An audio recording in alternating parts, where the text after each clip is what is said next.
Modern Western playgoers are accustomed to certain common stage conventions, such as the curtain rising, costumes, makeup, and certain popular acting styles. But where did these ideas come from? The purpose of the theater, including dramas, plays, and performances, is entertain, teach listeners how to deal with the world around them, teach people about good and evil, and about bravery and cowardice. Before society was predominantly literate, writing and reading was often done communally. For our video project, we have chosen to highlight key points in the history of theater and the implications this development had on literacy and education. First off, we would like to define important terms used in our presentation. Theater is a play or presentation considered in terms of its dramatic quality. Performance art is a non-traditional art form with political or topical themes that feature a live performance to an audience of onlookers. The three time periods that we have chosen to focus on include the history of theater in ancient times, the Middle Ages, and the Renaissance. We have selected a couple examples from these time periods to demonstrate the evolution of orality and literacy in theater. From the earliest known forms of Greek theater, those of tragedies and comedies, mythology and religion were the common themes.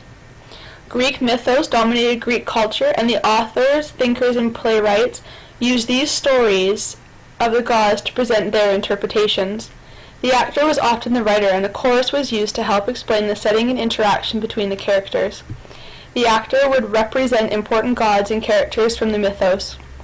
These actors generally followed scripts or adhered to basic principles of performance art. During the Middle Ages in Japan and Europe, theater performances were often patronized by shrines, temples, and churches, so theater was encouraged to depict aspects of religion and the growth of society. In Japan, no theater was a classical performance art and a form of storytelling.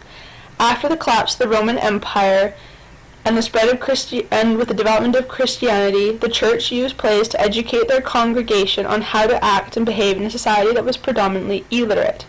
These plays used the language of the people rather than the Latin language used by the church. During the Italian Renaissance, cities could enjoy the slapstick, unscripted comedy of the commedia dell'arte, or comedy of the trade.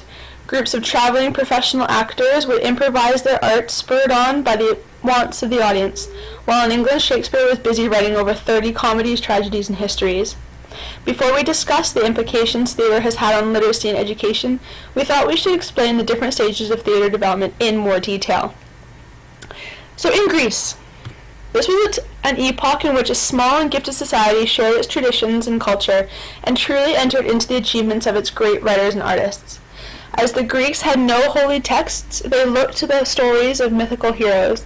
These myths were not set in stone, but were reinvented by each generation to tell the story from a new perspective, or with a different emphasis. The constant reinterpretation brought the myths alive, and the Greeks called this process the theater.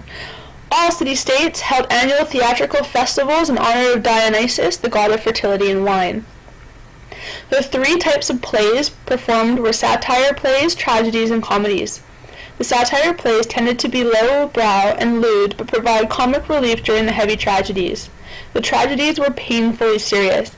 They examined the mythical creatures from a moral perspective and explored the vice of excessive pride known as hubris. The chorus acted as the moral compass, but the mythical god rarely listened, which led to his demise. The comedies lampooned celebrities and ideas of the time. They provided a serious social commentary on daily life. The theater was a major part of Greek culture, and they had developed elaborate rituals of worship.